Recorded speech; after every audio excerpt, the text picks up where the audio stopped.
Yo, c'est Méo du futur qui est en train de faire le montage. Je me suis aperçu que tout du long du podcast et que depuis que je connais l'œuvre, en fait, je prononce ça The Quintessential Quintuplets, alors qu'en fait c'est The Quintessential Quintuplets.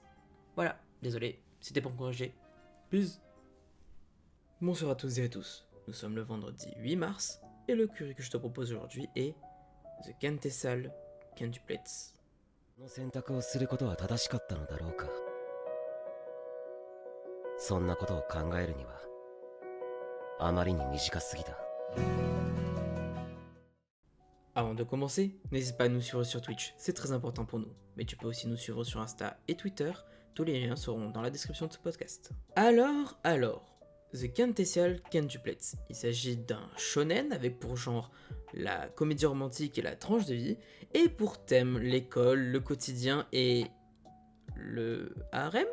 Dessiné et scénarisé par Negi Haruba, The Quintessential Quintuplets a été édité chez Kodansha au Japon et chez Pika Édition en France. Prépublié dans le Weekly Shonen Magazine entre le 9 août 2017 et le 19 février 2020, la série compte aujourd'hui 14 tomes. Mais ce n'est pas tout. En plus de ces 14 volumes, The Quintessential Quintuplets a aussi eu droit à une série animée en 2 saisons et un film, licencé par Pony Canyon au Japon et par Crunchyroll en France. Mais bref, trêve de blabla et résumons brièvement notre œuvre. Futaro, un lycéen brillant mais fauché, décroche un petit boulot de rêve, professeur particulier pour une famille fortunée. Or, le garçon déchante lorsqu'il réalise que ce n'est pas un élève qu'il va devoir gérer, mais des quintuplés aussi belles que cancres à souhait. Entre Ichika la désordonnée, Nino la protectrice, Miku la réservée, Yotsuba la joviale et Itsuki la susceptible, Futaro va devoir prendre son courage à deux mains pour relever le défi que représentent les sœurs Nakano. Alors, et maintenant, pourquoi est-ce que j'aime The Quintessential Quintuplets ? Pour commencer, il s'agit d'un petit bonbon de bonheur et pour ça, je m'explique. Dans la majorité de mes lectures, je retrouve beaucoup de shonen neketsu ou de la dark fantasy, bref, c'est pas détendre les types. Et il y a de la tatane assez souvent, même dans Frieren il y en a un peu, c'est dire.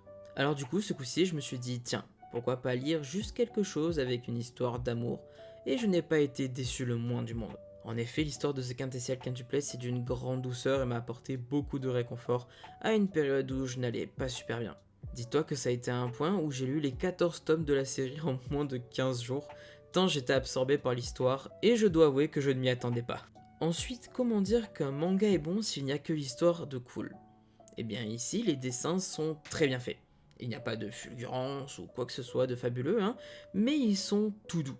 Un peu comme le scénario qui d'ailleurs nous tient jusqu'au bout car jusqu'au dernier moment, je savais pas qui Futaro épouserait, c'est dire à quel point cela a été bien géré. Par contre, même si l'histoire et les dessins étaient géniaux, il y a quand même quelque chose qui me fait tiquer, c'est la présence du fanservice un peu trop fréquent. Alors tu me diras, à quoi je m'attendais en lisant un shonen ayant dans ses thèmes le terme harem ? Oui, c'est vrai, j'aurais pu m'y attendre en effet, mais là en fait, on s'en passerait volontiers quand même de ce fanserve. Déjà parce que les personnages sont des lycéens, mais aussi parce qu'en fait, quand ça arrive, on s'en fout pas mal parce que je pense ne pas être là pour ça quand je lis une romance entre ados. Mais évidemment, cela n'engage que moi et le ressenti que j'ai eu lors de ma lecture, sans oublier qu'au final, cela n'entache pas du tout l'œuvre.